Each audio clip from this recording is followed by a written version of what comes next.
একটা দল চেষ্টা করছে আপনারা আমাদের মধ্যে বিভেদ না পারে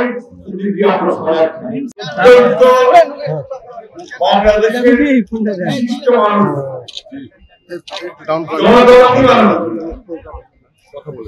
তাদের খবর সেই সঙ্গে গোলক্ষণে যারা শুয়ে আছে সকলের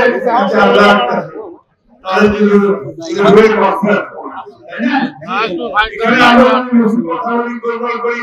আমরা কি সন্তুষ্ট হবেন না বলতে চিন্তা করেন না। আমি ভাইদেরকে বলি আমার দলের ভাইদেরকে ঠিক আছে আজকে আমার জন্য একটা বিশেষ দিন। আমি অনেকদিন পরে আমাদের গোদাগাড়িতে যারা আসাদুজ্জামান সাহেব ছিলেন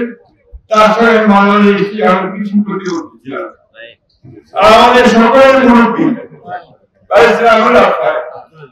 আমার অত্যন্ত প্রিয় আমার আমি জানি আপনাদের এই এলাকার এই পরিবারটি আপনাদের আপনাদের পাশে সেই জন্যই আমাদের নেতা তারেক রহমান সাহেব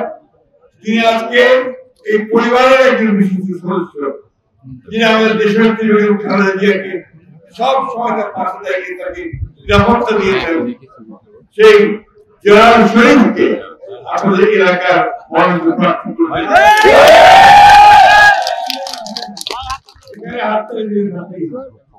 আমি আজকে আপনাদের কাছে একটা অনুরোধ রাখবো যে বাংলাদেশে আমরা একটা সংবিধান দ্বারা একটা গণতন্ত্র রয়েছে সেই গণতন্ত্রের মধ্যে শত্রু আমরা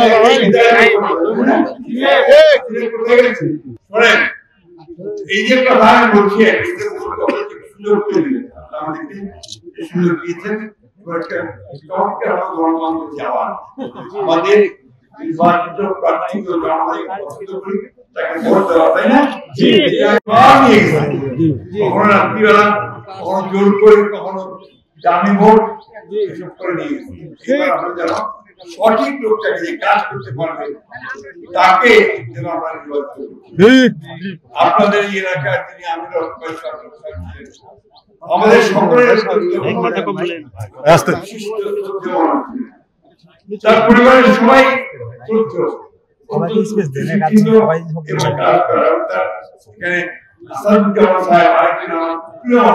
তার সঙ্গে দীর্ঘকাল কাজ করেছে তার ছেলে রেহান এখানে আজকে এই যে আপনাদের একটা সুযোগ এই পরিবারটা সবসময় আপনাদেরকে নেতৃত্ব দিচ্ছে আবার যেন আমরা সুযোগ পাই যারা শরীরকে ভোট দিয়ে সেই নেতৃত্ব দেওয়ার সুযোগ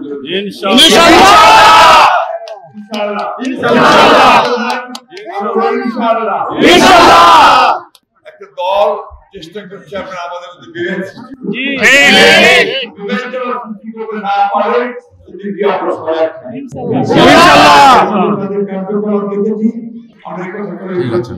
বলতে পারি তারা এই দেশকে সুশাসন দিতে পারবে না আমাদের বিএনপি হচ্ছে একমাত্র সেই দল এই দলকে সমস্ত মানুষকে ঐক্যবদ্ধ করে রাখতে পারে